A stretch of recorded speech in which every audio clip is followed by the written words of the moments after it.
American History X is my favorite movie. I recommend it to anyone, which includes you. I recommend you watch it, and I keep bringing it up in conversations whenever applicable, which tends to be a lot because the central anti-hate message is universal, timeless and easy to understand. The movie is about a former neo-Nazi who learned that people really aren't all that different and that hating others has never gotten him anywhere. So now he tries to save his brother from going down the same path. The movie ends with the words that hate is baggage, life's too short to be pissed off all the time, and an Abraham Lincoln quote where a passage about patriots was cut. And I used to think that that message held power, that anyone who watched the movie would go out of it as a better person. Well, turns out I overestimated y'all. I've been shoved down the rabbit hole of terrible takes on American History X a couple months ago, and it's been in the back of my mind ever since. But there seems to be a specific crowd that hasn't stopped thinking about it either. Even while I'm making this video, people post their unhinged opinions on the movie. It's as relevant as ever. To maintain any semblance of structure though, I want to cover two specific scenes in isolation, then discuss people's gut reactions, and finally what our takeaways can be for media production as well as media analysis. The scenes I chose are both flashbacks, as indicated by the lack of color. The first of which is the dinner scene. The protagonist Derek, his girlfriend, his liberal sister and Mary, the Jewish stepfather, are engaged in a discussion about the Rodney King incident at the dinner table. Since it's a flashback, Derek has yet to be disillusioned by the neo-Nazi ideology, so both him and his girlfriend argue from that standpoint while Mary and the sister have the typical liberal takes. To start with, everyone at the table acknowledges black crime as a problem. The difference is that Mary's points are pragmatic. He sees the issue, thinks about the causes and underlying injustices and blames them. Derek, however, wants to stay on a skin-deep layer. He argues that they shouldn't lose sight of Rodney King and he blames black people directly. So Mary thinks the solution is to solve whatever causes the higher crime rate among black people, and Derek wants to get rid of them, which later includes looting stores himself to scare them out of the neighborhood and eventually murder. But despite that refusal to look deeper and a general dismissiveness of everyone else's takes, Derek is the most passionate about the topic, meaning he takes control of the conversation. As an example, Derek claims that black people have no sense of community and that's why they commit crimes against other black people, to which Mary counters that white people commit crimes against white people too. Derek then brings up statistics, to which Mary answers that the statistics are being skewed by police's racial bias, and the sister brings up underlying causes. Derek then calls it bullshit, backs out and says that that argument is alleviating the responsibility that these people have for their own actions. This idea of collective guilt, that all black people are responsible for the actions of others, is an idea that I don't think anyone truly believes in. Genuinely, in your heart of heart, all of you know that you're not responsible for whatever someone you've never met did, just because you have something in common. It's just that people sometimes try and make you forget this fact when it comes to others. But even without discussing specific points, something that quickly becomes apparent is that Derek derails the conversation whenever his views get challenged and he's unable to respond adequately. He'd have to change his views if he reflected on them, so instead he changes the topic. Eventually the sister calls Derek Mr. Junior KKK, stooping down to his level, which makes Derek lose his train of thought. But afterwards he goes on to argue that If he had though, I mean, come on, think about it. If that fucking monkey had run some kid over, everybody would have a very different opinion of this whole matter. That's very revealing. This point was so important to him that he made it despite his mom telling him, can we just drop this Rodney King thing? Rodney King didn't run anyone over. Derek makes up this scenario and presents it in such a gleeful way, as if he wishes it had happened, because then others would be as angry as him. And that's the point where it stops being a discussion. When Mary challenges the idea that problems of discrimination go away over time, Derek doesn't respond. He just looks at him. And Mary knows that Derek doesn't want his mind changed, doesn't want to hear anyone else's points and just wants to ramble by himself, and therefore Mary stops trying. This is a part of his characterization. He gives up quickly since he doesn't believe that people past a certain point can have their mind changed. Look, I know he was a good kid, and it's a shame what he's been through, but that is dangerous. That's why he, for example, only asks short questions and lets Derek do most of the talking. He doesn't argue to convince Derek. He engages in that discussion to find out what exactly Derek believes, and when he does, he decides to leave. Either way, the scene ends with Derek having an outburst because the sister wants to get up. He throws a fit, force feeds his sister beef and tells Mary, See this? That means not welcome. nobody except for his girlfriend approves of him. I'm ashamed that you came out of my body.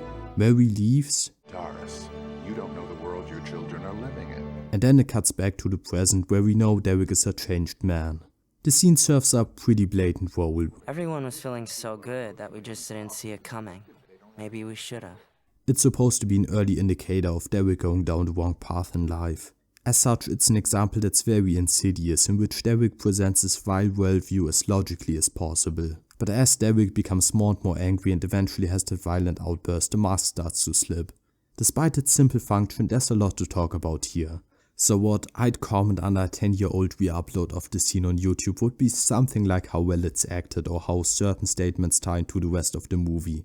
Like how Derek claims the black people have absolutely no respect for the law at all, and certainly no concept of like community or civic responsibility. But then finds out that people like his mentor or his inmates in prison don't have any integrity either. There really is no lack of substantial points to be made. Well, of course we won't have much luck looking at the comments under this clip. I don't want to nitpick individual comments too much, cause if you scroll long enough you will always find silly people. But I do want to talk about the most common type of comment under basically anything discussing this movie. The one stating that Derek was actually right about everything, and the extension of this that the movie had to associate him with bad things to make him not appear as the warrior of justice that he really is before. Derek changed when he was in prison. What's scary about this isn't necessarily that people share his beliefs, that's nothing new. It's that they agree with what he's saying. The point that Derek only speaks truth is easily debunked with hindsight on the Rodney King incident, but I don't even want to dwell on that, because this is a dinner table discussion where you couldn't really fact check. The way people are talking about this, however, makes it seem like they think Derek made a good, coherent argument to represent their beliefs. Derek argues that Murray isn't an authority, so we can't have an opinion on how the police officers handled Rodney King. Who are you to say what's excessive? Meanwhile, Derek himself is not an authority, yet he voices his incredibly strong opinions. Derek agrees with Gray's conspiracies. There's some yahoo there with a video camera who turned it on halfway through, so that all we see is them hitting him. Exactly, you know. Derek riles himself up, thinking about the hypothetical murder of his brother.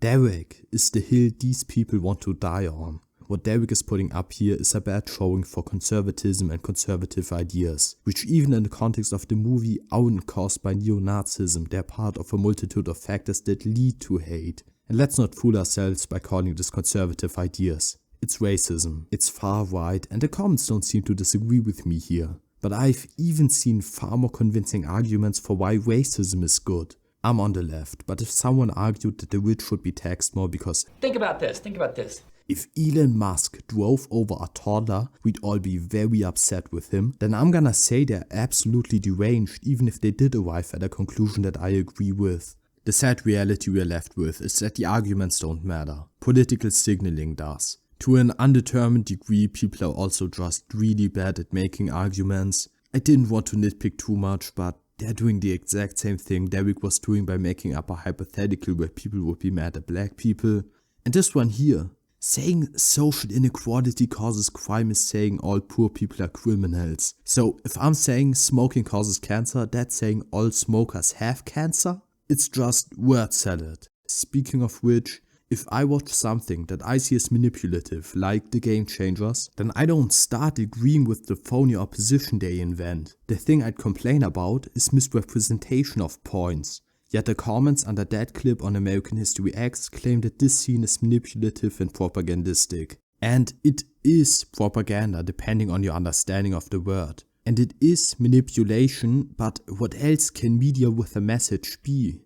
Well, my conclusion is, hate is baggage. And it tries, and as we can see here, often fails to manipulate its viewers into agreeing. Manipulation is just the same as influencing, except with a terrible connotation. If you're trying to argue against feeding your kids veggies, you could start arguing that Here Comes the Airplane is manipulating your kids into eating filth. That doesn't mean you actually said anything of substance. We get manipulated by every word we hear. We just call out manipulation when we don't like it. And the fact that these viewers don't like the message that hate is baggage tells us a lot. And to make it clear, they didn't mean misrepresentation, because the commenters themselves say that Erik makes great points, which by proxy leads me to believe that those points resemble ones they've heard in the past. We see similar arguments in the comment section, for crying out loud. And that's where I can finally get to the core of this issue. It's media illiteracy. American History X has a slightly realistic depiction of neo-Nazis, but that's rare in media.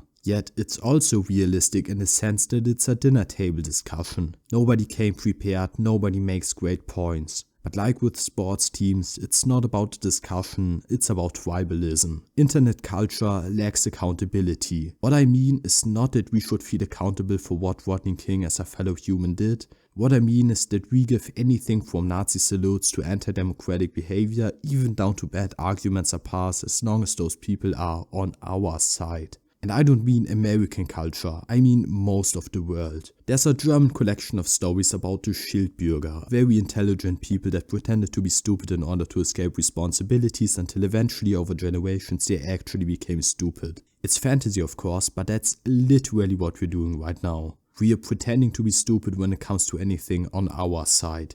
We pretend we don't see the obvious flaws in someone's lack of arguments, or we pretend that we don't know that Rodney King wasn't on PCP while driving, and that's starting to become the norm.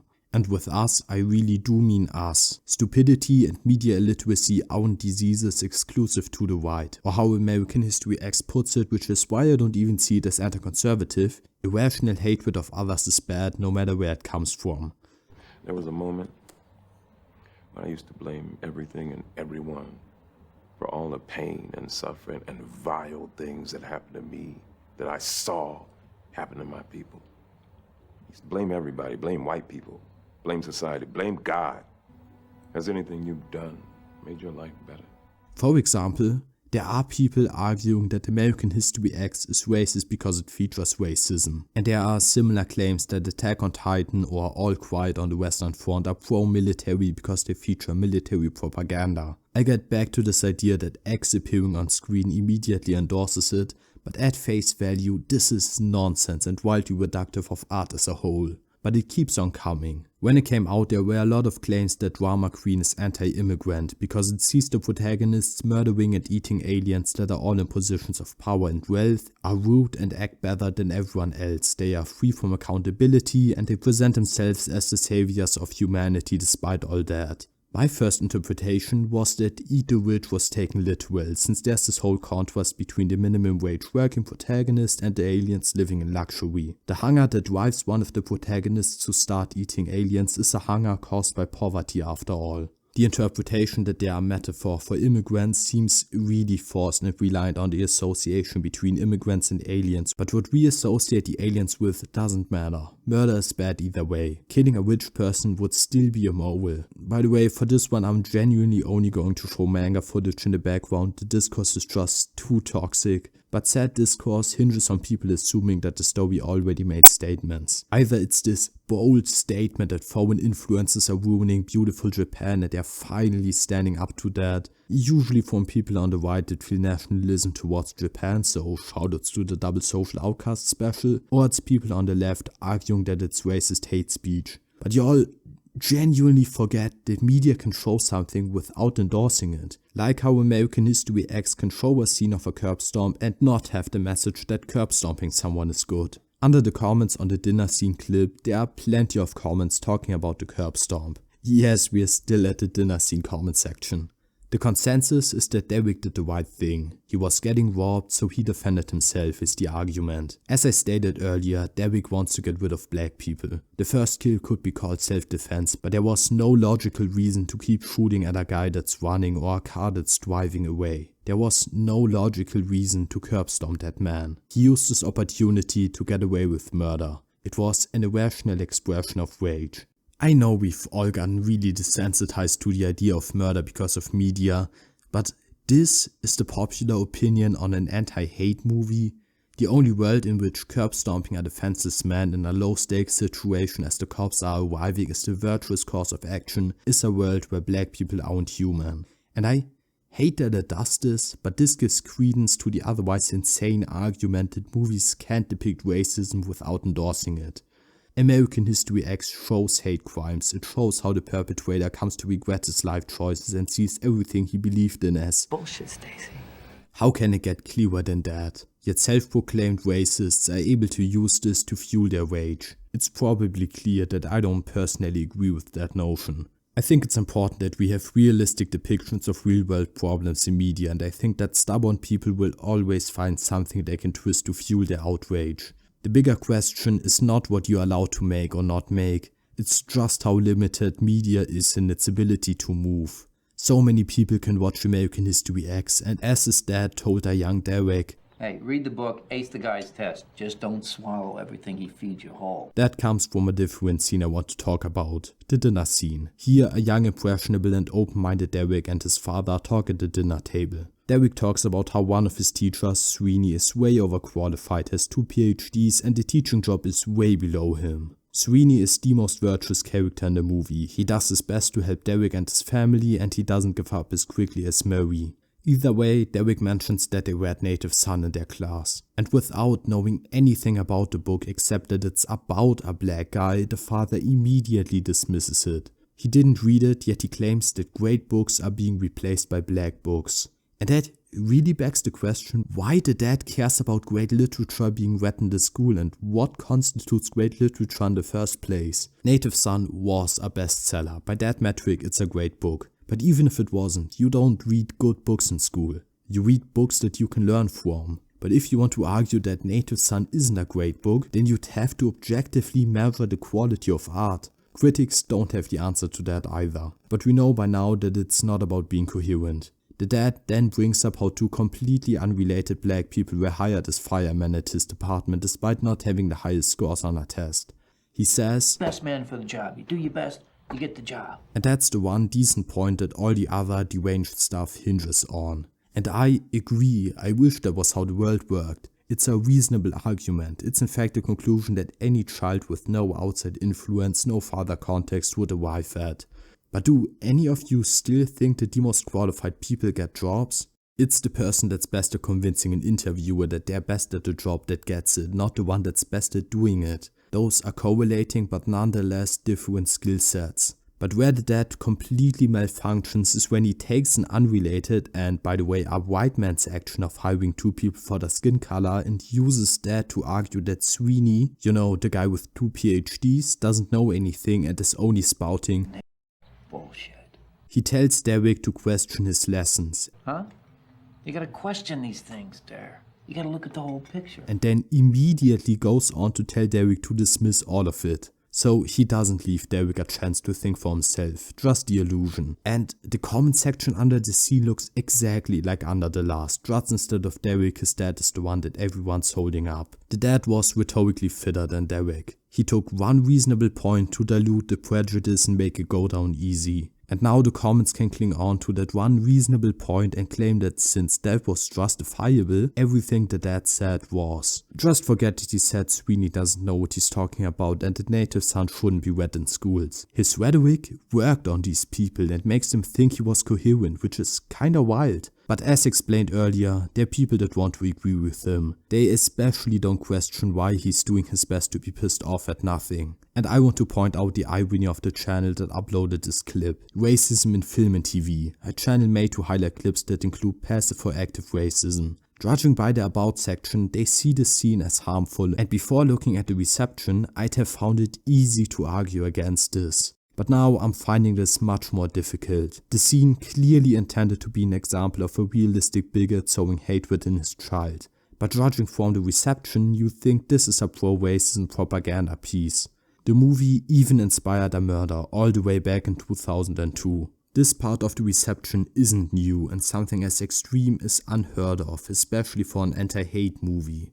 All of that because it doesn't show the neo-Nazis as cartoonish evil, just as extremely vile evil. Marinus Schöberl was only 16 when he was curb-stomped on a pig trough by 3 self-identified neo-Nazis, 2 of which were 17 years old, 1 was 23. The 3 neo-Nazis were drinking and walking around the German village when they ran into Marinus, who had first joined them. Together, the four of them broke into a nearby family home and kept drinking there while the family didn't put up any resistance. That's when one of the 17-year-olds said that Marinus looked like a Jew with his blonde hair and wanted him to admit it. The 16-year-old refused to say it, which made the 3 neo-Nazis beat him bloody. A woman who lived there watched the whole thing and said that he should just go along with it, which Marinus did. He lied and said that he was Jewish, but that made the aggressors really go off. They kept beating him, pissed on him, forced him to drink more liquor, and finally pulled him over to a nearby piggery where they imitated the scene from American History X.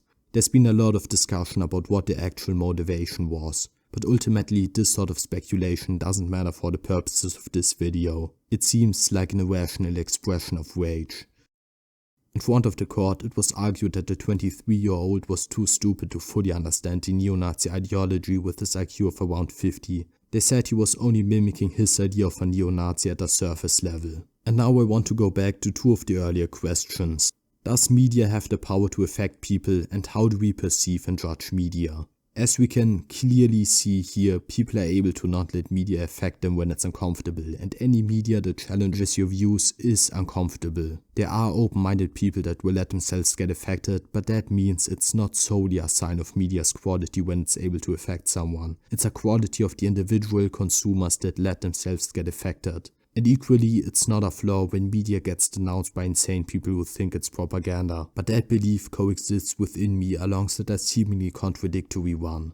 The death of the author is a concept that dates back to post-structuralist ideas from around 1970s, first birthed by Michel Foucault, then coined as a term by Roland Barthes in an essay of the same name. The gist is that the intentions behind literature don't matter. What matters is what we perceive to be the intentions. This makes the author and their biography mostly irrelevant for literary critique, besides at most intertextual references to past work. One consequence is that while applying this concept, finished works can't be influenced by the author's shenanigans, so those French post-structuralists would not have cared for J.K. Rowling's tweets about what she didn't end up putting into Harry Potter. If it wasn't painfully clear by how I haven't mentioned any directors, authors, etc. so far, you can probably tell that I'm a proponent of keeping the casket shut. I value consumer experience above anything theoretical. In current literary critique, however, we speak of the return of the author. Identity-based arguments become increasingly common since identity is a hot topic and many authors do work through their own issues via the texts. Even if I don't like it, I don't mind it, and I see how this is where we need to be at right now. But at the same time, this is where we need to be at right now. There's this trickle-down effect where formal literary critique sometimes finds the right balance between valuing the author, text and reader experience, then the gambling addicts share their opinions via social media where so many video essays on a thing start with a short biography on its creator, and finally the theory arrives at the commenters where it's nothing more than ad hominems. A statement like, Kanye can't be a Nazi, he's black, is in my eyes missing the point. He made a song that propagates and trivializes harboring Nazi values, and that's tangibly harmful. What he actually believes and who he is doesn't matter to the people he has no personal connection with. He could personally be a Holocaust victim, but the song wouldn't get any less harmful. The same goes for the common arguments that a person from Group X can't write from the perspective of Group Y. I don't agree that nobody besides Holocaust survivors can write from the perspective of a Holocaust survivor. Otherwise, people won't be able to write about it anymore in a few years. What matters isn't whether the author has been through something. What matters is whether the final product convinces its readers that whoever wrote the text must have been there. And if you've been paying attention, then you might have already noticed. This is exactly the best man for the job mentality that the father in American History X starts his argument with. But the conclusion I arrive at, the logical one, is to not evaluate people's opinions based on skin color. More so, what makes the reception to that scene so awful to me is how it shows flaws with my style of literary analysis. I put consumer experience above intentions, but if we judge American History X based on its viewers' receptions, well, then it's neo-Nazi propaganda, since that's what the majority thinks, even if it's aggressively obvious to me that it's not. And now I'm upset because first, I can't find much fault with how American History X presents the issue that doesn't concurrently denounce the whole concept of art, and second, because too many people are too stupid for my theoretical idea of literary critique to function. If I want to judge media based on its actual impact, then American History X is harmful because it inspired a murder and so much hate. If I want to judge media solely based on people's perceptions, then I have to exclude a lot of people's opinions and become far more elitist than I'm comfortable with. And if I want to accept that American History X is harmful, then that means any depiction of radical ideas is harmful. And a complete lack of awareness seems even more harmful in the long run. The discussion could shift to harmful media being okay, but there's so many examples of media that's not okay in my eyes. And the only world I can imagine where this problem doesn't exist is one where less people dismissed everything that challenges their own views. But that's not a solution. I don't have one. At least for now.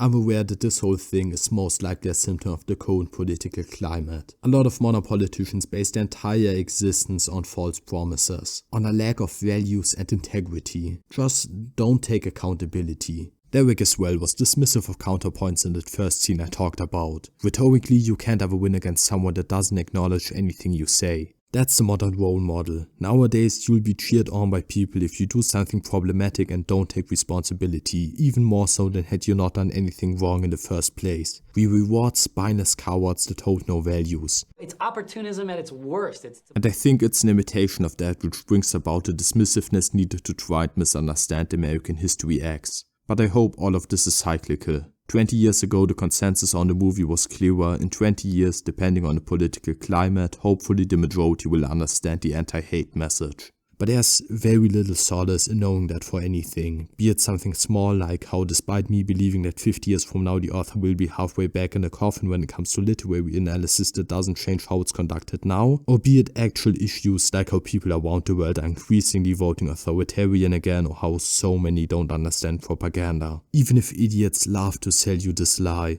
simply getting rid of a group of people will never solve the world's issues. We can learn from the past, so we shouldn't repeat mistakes that have already been made. Hey, so I just got done editing and I reflected on the fact that so many people misunderstand American History X, which led me to the conclusion that I should probably better explain what I meant at the end and why it is that I have such a strong aversion to people vague posting, "Oh, someone just do it" online. I see that America with its two-party system is closer to authoritarianism than it is to the European understanding of a democracy. I understand how hopeless it must feel for a leftist to vote between two parties that are both on the right and deeply hypocritical. And especially with how Trump makes it appear as if checks and balances didn't apply to him and as if he stood above the law, I agree that he's dangerous. I even understand the concern that he might never be brought to justice and that he won't get impeached a third time, that democracy will fail.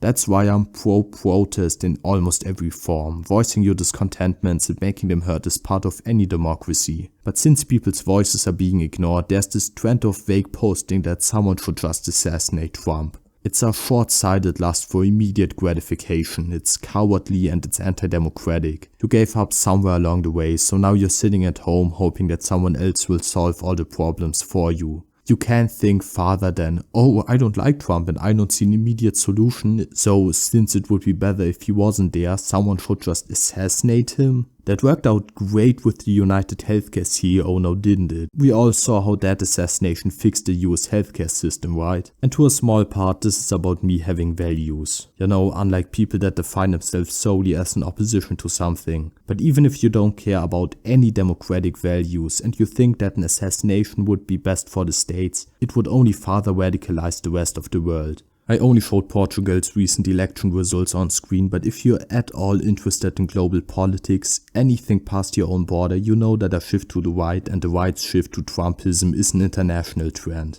All eyes are on the States because it's the most scuffed Western democracy right now. Okay, maybe not as scuffed as Hungary, but they don't turn their politics into a spectacle. If the US now sets the standard that someone like Trump can't be brought to justice for any breaches of the law without people acting outside of it, and if Trump goes down in history as a victim, then all the Trumps we already have around the world will be much more likely to rise to power. I know I can only say this because I don't necessarily have stakes in the States, I have stakes in the world, but at the end of the day, I'm human, therefore I feel empathy towards other humans. Ask yourself whether that's any different for you.